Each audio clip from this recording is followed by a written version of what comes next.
I cannot say for certain if it was November or June. The memory shifts like light through a dusty window. I have forgotten the date, but I still feel the specific, sharp chill of that room, and the way the air tasted of fumes, the scent of a void. I stood just past the doorway of the only place I had ever felt safe. Across the room, past the familiar faces hooded in quiet concern, she stood waiting. She was my beloved, but not in the way described in the tired lines of old songs. She was a sister of mercy, and her grace was a quiet, practical thing. Without her, I felt as though the floor had tilted beneath my feet.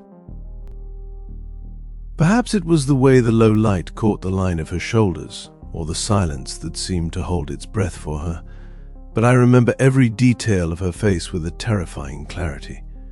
Her eyebrows were fine, dark arches. Her eyes were the color of the sea in a storm, carrying the weight of 1,000 strangers' sorrows.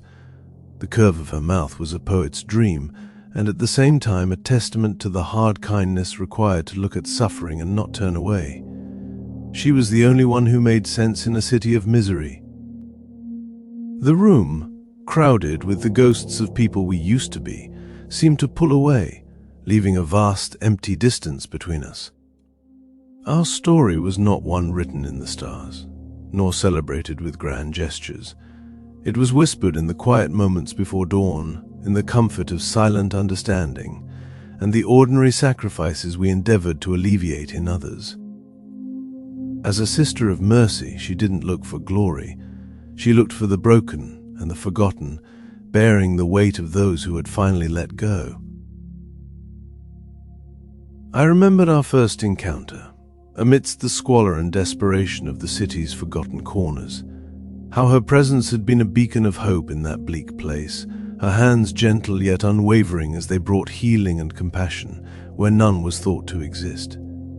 From that hour, our lives were knotted together by a common purpose, even if we were too afraid to name the love that grew in the shadows. But time is indifferent to what we want. It wore down our lives like water over stone, fraying the edges of our resolve.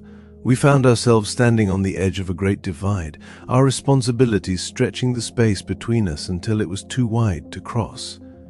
It was a love that burned white hot, yet it was burdened by a debt we hadn't chosen to pay.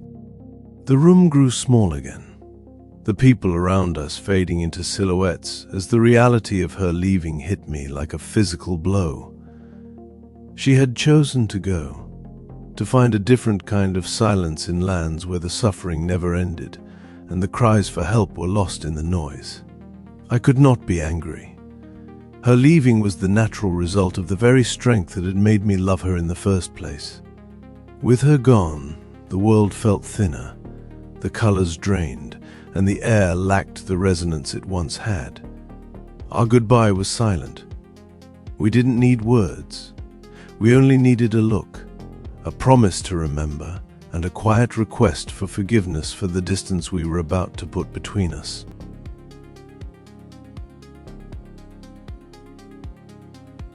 Now, we stand at this crossing again, separated not by miles, but by the things we never said and the grief we never let out.